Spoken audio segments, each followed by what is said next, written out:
माँ सरस्वती का वंदन करते हैं।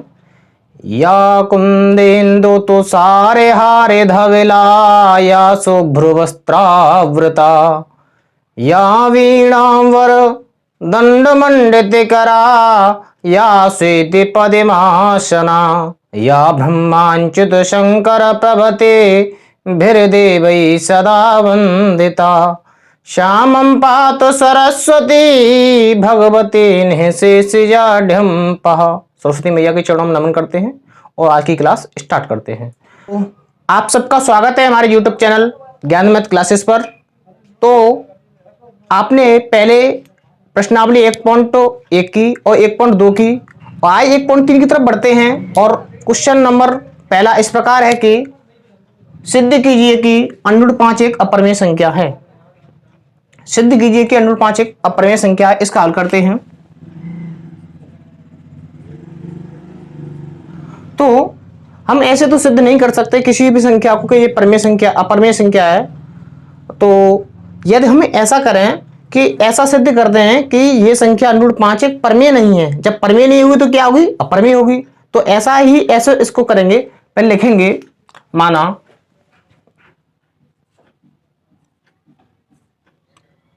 √5 एक अपरिमेय संख्या है। हमें पहले इसको परिमेय मानना पड़ेगा है। इसको परिमेय मानेंगे। यदि ये परिमेय की कंडीशन नहीं रखेगी तो ये परिमेय नहीं होगी, फिर कौन सी संख्या होगी? अपरिमेय होगी। तो इसी प्रकार हम इसको सिद्ध करते हैं। माना √5 एक परिमेय संख्या है।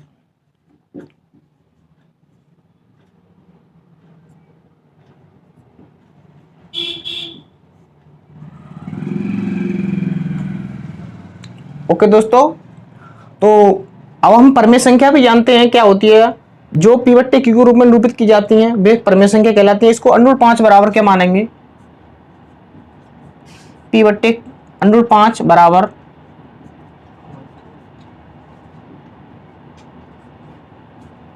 P/Q,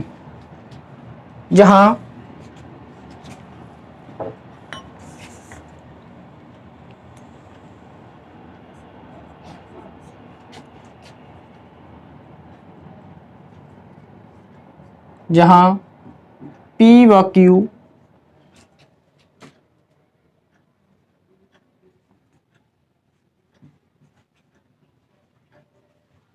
अभाज्य संख्या हैं।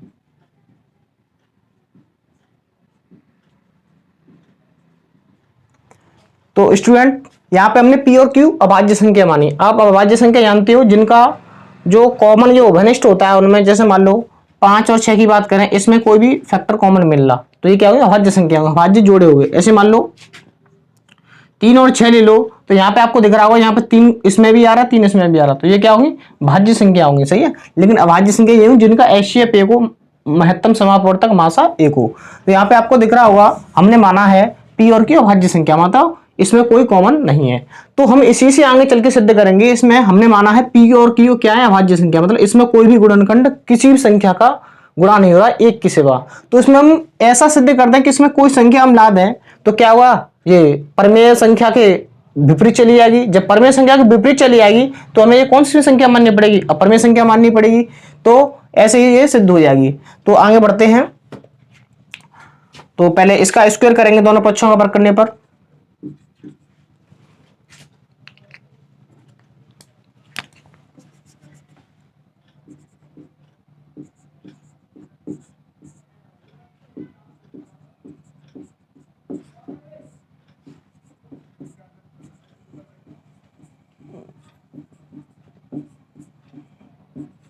दोनों पक्षों का वर्ग करेंगे। जब वर्ग करेंगे तो √5 का वर्ग, अब इधर भी करेंगे P/Q का होल वर्ग।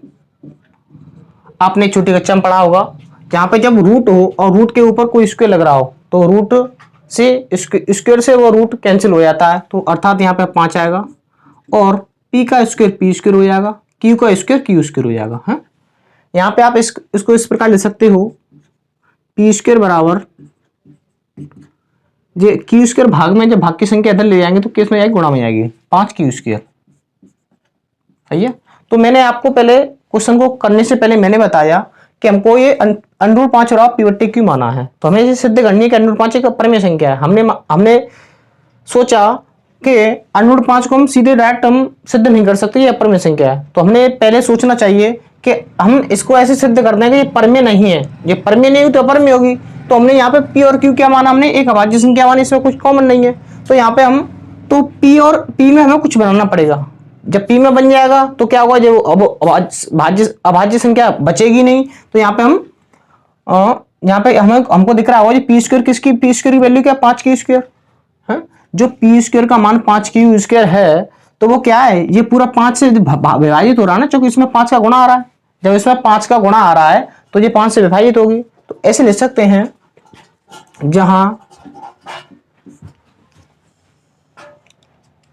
जहां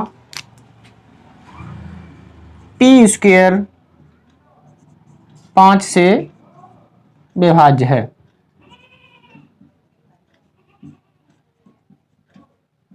सही है। आपको इससे पहले एक थोड़ा कॉन्सेप्ट समझना होगा, कॉन्सेप्ट समझते हैं।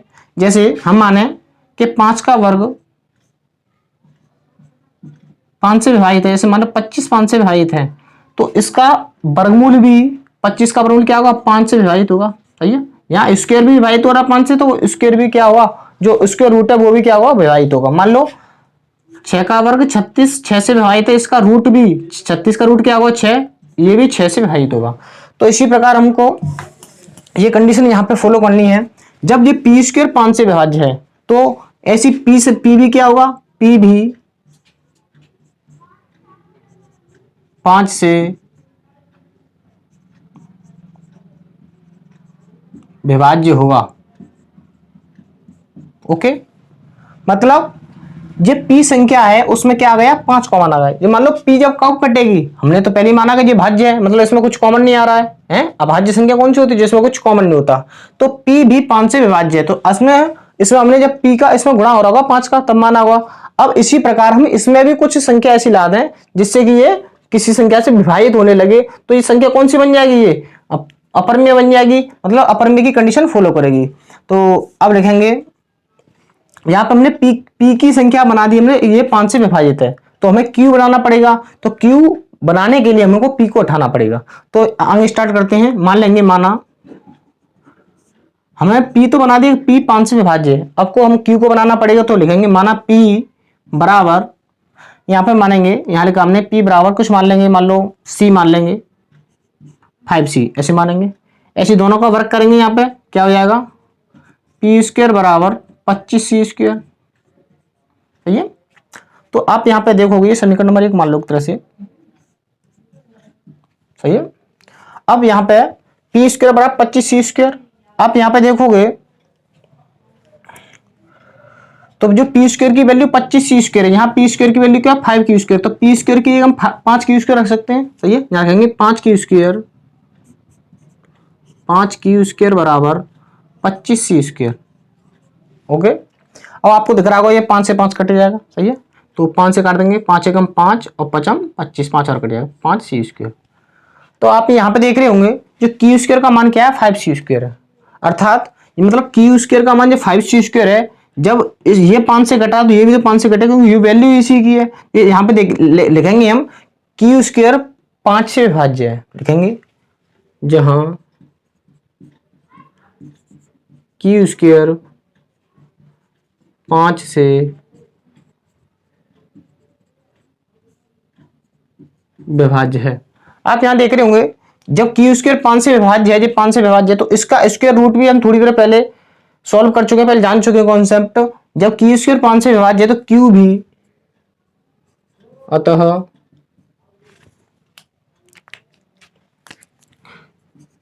q भी 5 से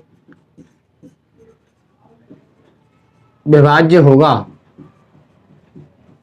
ओके, अब हम यहाँ ये समीकरण नंबर 2 मान लेते हैं, हम समीकरण नंबर 2। अब हम यहाँ पे देखते हैं कि यहाँ पे हमने देखा P भी 5 से विभाज्य है, मतलब ये P 5 से विभाज्य है, इसमें अर्थात इसमें P में कहीं की संख्या 5 का गुणा हो रहा है। सही है। अब यहाँ पे देखते हैं Q भी 5 से विभाज्य है, अर्थात Q में भी 5 का गुणा हो रहा है।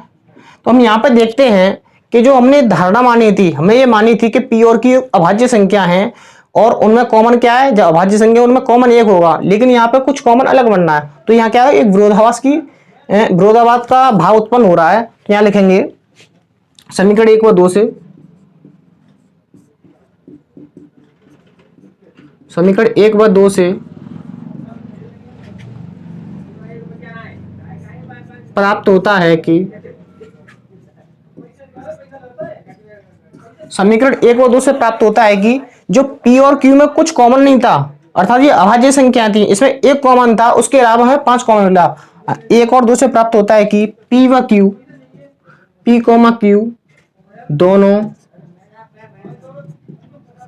5 से विभाज्य हैं। अब जी दोनों 5 से विभाज्य है, तो ऐसी स्थिति कहां से आई हमारी? ऐसी स्थिति हमारी ये हमारी गलत धारणा की वजह से आई। हमने माना अनुरूप 5 एक परमेय संख्या है। वैसे हम जानते हैं किसी अभाज्य संख्याओं का वर्गमूल भी क्या होता है? अपरमेय संख्या होता है। तो यहाँ पे हमने अनुरूप 5 एक परमेय संख्या है, इसकी धारणा गलत मान ली, तो इसलिए मैं यहाँ पे एक गलत स्टेटमेंट प्राप्त हुआ है कि P और Q में 5 कॉमन आ रहा है। यहाँ पे लिखेंगे समीकरण 1 व 2 से प्राप्त होता है कि P और Q दोनों 5 से विभाज्य है? यह विरोधाभास। अब देखो आप जहां P और Q 5 से विभाज्य है, हम लेकिन पहले ऑलरेडी मान चुके P और Q अभाज्य संख्या है। अभाज्य संख्या जो किसी से विभाजित ना हो, जिसका कॉमन एक हो, लेकिन 5 कॉमन आ गया, इसमें 5 क्या आ गया? ह्यूमनिस्ट आ गया। तो यह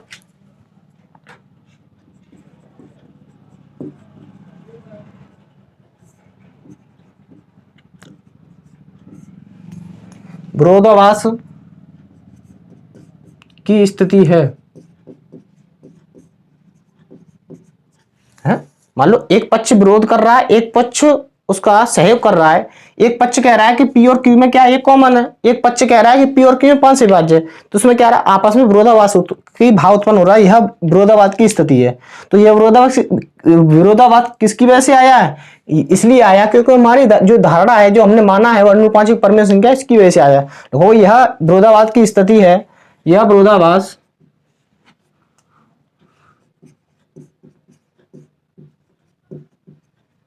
जो विरोधाभास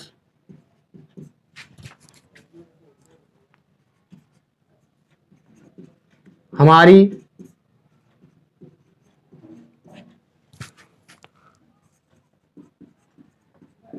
गलत धारणा से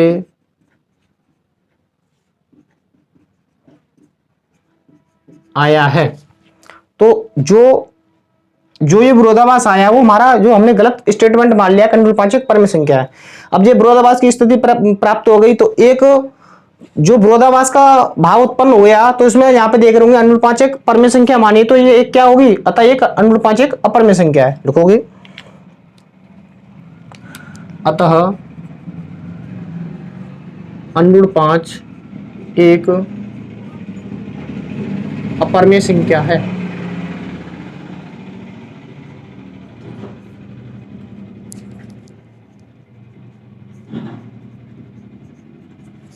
ये आपका सिद्ध हुआ।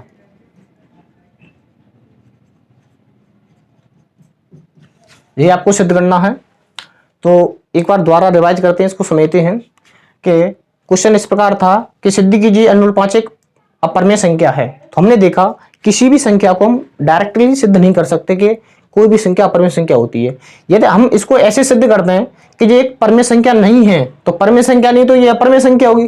तो पहले हमने ऐसी स्थिति मानी अनुरूप 5 एक परमेय संख्या है। जब परमेय संख्या होगी, परमेय संख्या आप जानते हो जो P/Q के रूप में, तो P/Q मान लिया। जहां P और Q अभाज्य संख्या, मतलब इसमें P और Q में कुछ भी एक के सिवा कोई भी कॉमन नहीं है, वेनेस्ट नहीं है। अब यहाँ पे हमने इस दोनों का पक्षों का वर्ग कर दिया। आप पहले ही जान चुके हैं कि P² बराबर 5Q²। यहाँ पे हमने देखा जो P² का मान है वो क्या? 5Q², जो कि 5 से विभाज्य है। देखो P² 5 से विभाज्य है, तो P भी 5 से विभाज्य हो, जो मैंने अभी कॉन्सेप्ट थोड़ी देर पहले बताया, उसको आप समझे होंगे जी। समीकरण नंबर 1 मान लिया। तो यहाँ पे हमने P भी 5 से विभाज्य है। विभाज्य मतलब P में क्या आ रहा? 5 का गुणनफल आ रहा हो, तो हमने P के साथ तो कोई स्थिति पैदा कर दी कि इसमें कोई भी अलग से गुणनफल आ रहा है। अब हमें क्या करना? Q में ध्यान देना है। Q में ध्यान कब देंगे? जब हमको P को स्थानांतरण करने पड़ेगा। जब P को हम 5C में स्थानांतरण कर देंगे, यहाँ P बराबर 5C मान लेंगे, इन दोनों का भी वर्ग करेंगे। P का वर्ग P², 5C का वर्ग 25C²। यहाँ हमने यहाँ देखा पहले P² की वैल्यू क्या? 5Q², तो P² की 5Q² रख देंगे। 5Q² और 25C²। और ये 5 से 5 25 कैंसिल हो जाएगा, क्यू स्क्वायर होगा 5c²। अब भी हम यहाँ पे देखते हैं क्यू स्क्वायर का मान क्या 5c², जो कि 5 से विभाज्य है। तो क्यू स्क्वायर 5 से विभाज्य, जब क्यू स्क्वायर 5 से विभाज्य, क्यू भी क्या होगा 5 से विभाज्य होगा। हमने यहाँ पे देखा पी और क्यू में हमने माना था कि ये अभाज्य संख्या में एक के सिवा कोई भी कॉमन नहीं है, लेकिन क्या हुआ ऐसी स्थिति हमने पैदा कर दी, इसमें दोनों में 5 कॉमन आ गया, जो हमारी कल्पना के विपरीत। हमने कल्पना की थी कि ये परमेय संख्या है, परमेय संख्या पी और क्यू यहाँ अभाज्य संख्या, इसमें कोई कॉमन नहीं है, लेकिन यहाँ क्या हो गया, यहाँ इसमें कुछ कॉमन आ गया। तो यह विरोधाभास यहाँ पे लिखोगे, समीकरण 2 से प्राप्त होता है कि पी और क्यू दोनों 5 से विभाज्य, मतलब उभयनिष्ठ है, ये भी लिख सकते हो आप।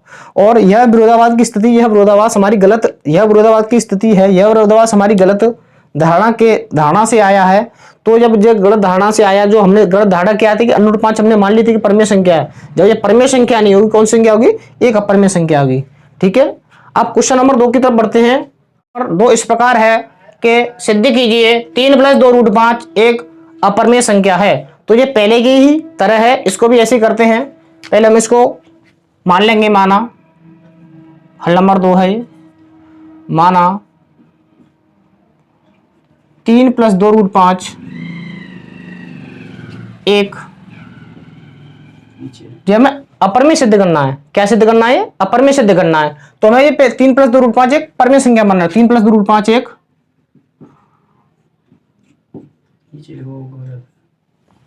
आपको शायद दिख नहीं रहा होगा, नीचे लिखता हूं,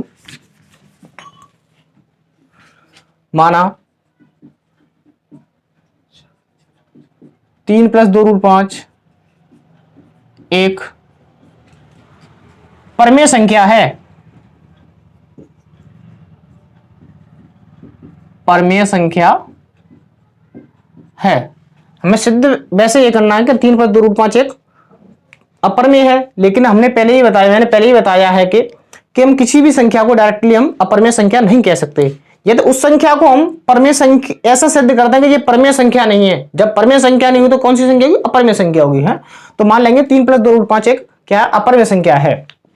जब ये परमेय संख्या है, सॉरी, तो जब ये परमेय संख्या होगी क्या लिख देंगे, 3 + 2√5 बराबर p/q होगा। ओके, अब हम यहाँ पे देखेंगे, उसमें पहले हमने थोड़ा पहले वाले क्वेश्चन की तरफ जाएंगे। तो अनुरूप 5 सिद्ध करना था, अनुरूप 5 को हमने p/q माना था, है? तो उसमें हमें जो 5 था, अनुरूप की संख्या थी, वो अलग करनी थी। तो अनुरूप की संख्या अलग करने के लिए इसको हमें इन सभी संख्याओं को पक्षांतर ले जाना पड़ेगा। है, यहाँ पे क्या लिखोगे आप, ऐसे लिख सकते हो आप इसको, 2√5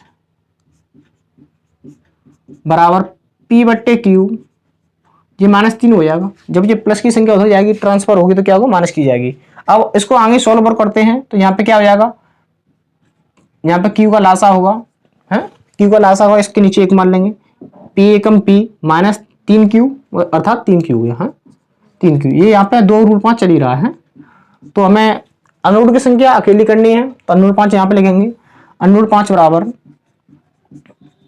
p -3q बट्टे, यहाँ पे हमें जो अनुरूप 5 के संग 2 गुणा में आ रहा है, तो 2 भाग में ले जाएंगे, 2q, सही है। हाँ, अब हम यहाँ पे देखते हैं कि हम पहले सिद्ध कर चुके हैं कि अनुरूप 5 एक अपरमेय संख्या है। तो हम यदि इसको इस तत्व को ऐसे कह दें कि ये एक परमेय संख्या है, ये अपरमेय संख्या है, तो ये विरोध की स्थिति पैदा हो गई। जब विरोध की स्थिति पैदा होगी तो क्या हो जाएगा, ये पूरा ही स्टेटमेंट क्या हो जाएगा, अपरमेय संख्या हो जाएगा। तो यहाँ पे ऐसे लिखते हैं,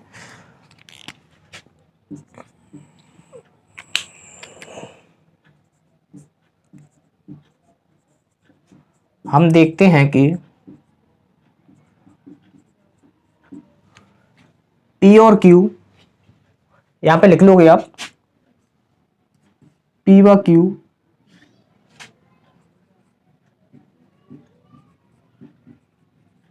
अभाज्य, अर्थात जो अभाज्य संख्या कौन सी होती है, अभाज्य संख्या सभी पूर्णांक की, मतलब जो सभी अभाज्य पूर्णांक होते हैं, तो P अभाज्य है या पूर्णांक है।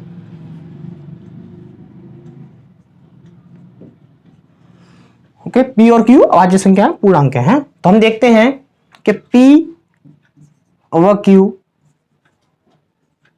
पूर्णांक हैं और यहाँ पे इसमें क्या क्या आ रहा है, 3 और 2 आ रहा है, 3,2 भी पूर्णांक हैं। हाँ? तो आप पहले परमेय संख्या की रचना करना सीखते हैं हम। जैसे मान लो कोई भी परमेय संख्या होती है पी बट्टे क्यू के रूप में, सही है, पी बट्टे क्यू के रूप में, सही है, जहां पी का मान कुछ भी हो सकता है, जैसे मान लो 5 हो सकता है, माइनस हमने 6 भी कर दिया है, ये हो गया, अपॉन में जो गुणा में 3 कुछ भी हो सकता है, 7 गुणा 6, मतलब यहाँ पे रूट की संख्या नहीं आई, तो जब रूट की संख्या नहीं तो वो परम संख्या का निर्माण करेगी है। यहाँ पे हम देख रहे होंगे ऐसे ही यहाँ पे स्थिति पैदा हुई p माइनस 3q, यहाँ पे p और q का मान कुछ भी चेंज हो सकता है, ऐसे मान लो 5 हो गया, ये मान लो 6 हो गया, यहाँ पे ऐसे यहाँ पे 2q, यहाँ मान लो 2 हो गया 2q है, तो q का मान यहाँ 7 हो गया, माइनस और कुछ आ गया। तो ऐसी संख्याएं जैसे 5 और जी आपस में अलग अलग संख्या क्या है, ये सब परमेय संख्याएं हैं। परमेय संख्याओं को आपस में जोड़ने से, घटाने से, गुणा करने से आपस में परमेय संख्या ही बनती हैं। तो यहाँ पे देखा होगा ये परमेय संख्याओं के आपस में घटाना और गुणा भाग हो रहा है, तो ये किसका निर्माण करेंगे, परमेय संख्या का निर्माण करेंगे हैं। यहाँ 2 और 3 और 2 क्या है, पूर्णांक है। जब ये सभी आपस में क्या है, पूर्णांक है, और पूर्णांकों को जोड़ने पर, घटाने पर, गुणा करने पर, भाग करने पर क्या प्राप्त होता है, परमेय संख्या प्राप्त होता है। तो ये क्या होगी, परमेय संख्या होगी। तो लिखेंगे p माइनस, अतः जैसा पूर्णांक है p और q पूर्णांक हैं, और 3 और 2 भी क्या है, पूर्णांक है, अतः p माइनस 3q बट्टे 2q एक परमेय संख्या होगी, सही है, एक परमेय संख्या होगी।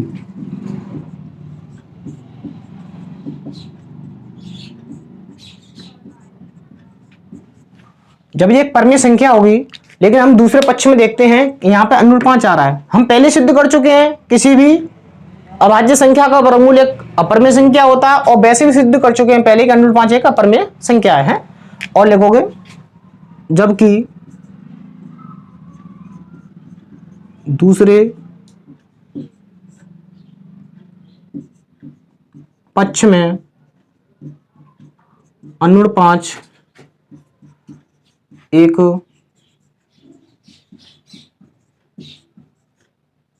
अपरमेय संख्या है।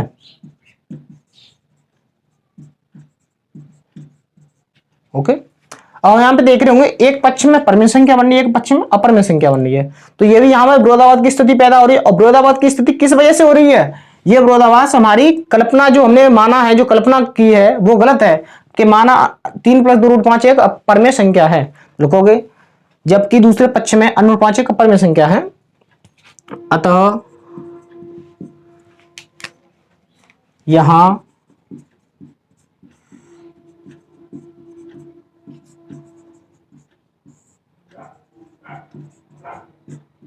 विरोधाभास की स्थिति है।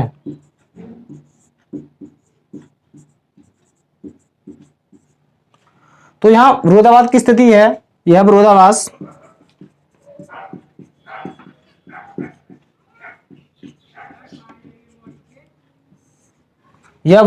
किसकी वजह से आया है, यह विरोधाभास हमारी गलत कल्पना के कारण आया है, क्योंकि हमने मान लिया गलत कल्पना की है कि 3 + 2√5 एक परमेय संख्या है। यह विरोधाभास हमारी गलत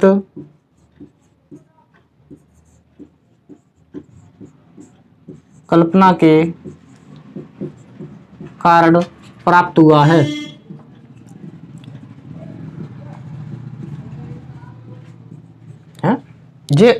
जो विरोधाभास है वो हमारी गलत कल्पना के कारण प्राप्त हुआ है। तो उसके बाद हमारा स्टेप रहता है, जब भी विरोधाभास की स्थिति पैदा हो जाए उसमें लिखेंगे यह विरोधाभास हमारी कल्पना के कारण प्राप्त हुआ है, तो ये परमेय संख्या नहीं हो सकती, सही है। जब परमेय संख्या नहीं तो क्या होगी, यह अपरमेय संख्या होगी। अतः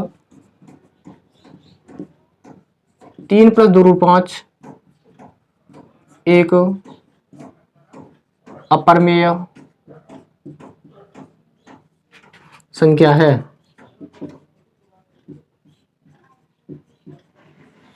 है, अतः सिद्ध हुआ।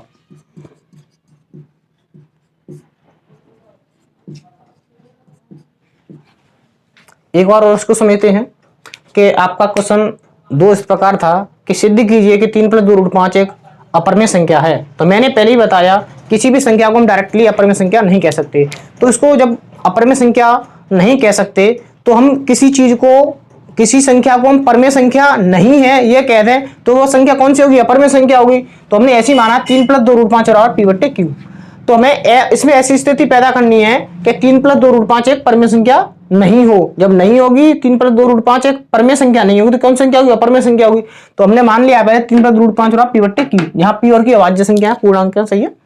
तो हमें यहाँ पे अब हमने पहली क्वेश्चन में देखा था कि जो भी संख्याएं थी यहाँ पे एक साइड में रूट की संख्या थी, दूसरी साइड में पी और क्यू मतलब परमेय संख्या थी।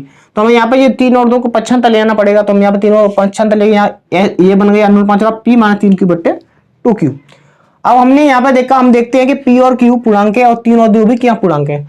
जब पूर्णांक हो, अभाज्य संख्या आपस में गुणा हो रहा हो, भाग हो रहा हो, जोड़ हो रहा हो, ना कि रूट हो रहा हो उसका, ना कि उसका क्यूब हो रहा, क्यूब रूट हो रहा हो, ना कि उसका चतुर्थ मूल हो रहा हो, ना वर्गमूल हो रहा हो, ना घनमूल हो रहा हो, लेकिन उसका मतलब आपस में वो पूर्णांक है और अभाज्य संख्या आपस में गुणा हो रहा हो, भाग हो रहा हो, तो ऐसी स्थिति में उन्हें जोड़ने घटाने पर वो संख्या क्या बनती है, परमेय संख्या बनती है। लेकिन हम यहाँ पे देखते हैं अनुरूप 5 एक अपरमेय संख्या है जबकि एक पक्ष में परमेय संख्या है।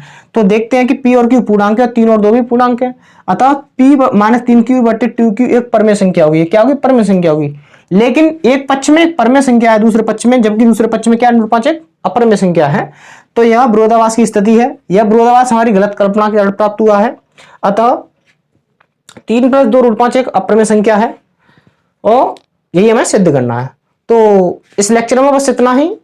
तो यदि ये आपको लेक्चर वीडियो अच्छी लगी हो, आप इसको लाइक कीजिए, शेयर कीजिए और सब्सक्राइब कीजिए। और इसके क्वेश्चन में कोई भी तुम्हें डाउट रहता है, इसमें कोई क्वेश्चन में डाउट रहता है तो उसको कमेंट में लिखिए या मेरे व्हाट्सएप पर आप दीजिए, मैं आपका पूरा सॉल्यूशन मैं आपको दूंगा। और यदि आपकी मतलब मेरे पढ़ाने के तरीके में कोई बदलाव करना हो तो उसका मुझे फीडबैक जरूर दें, सही है। तो thank you for watching, take care.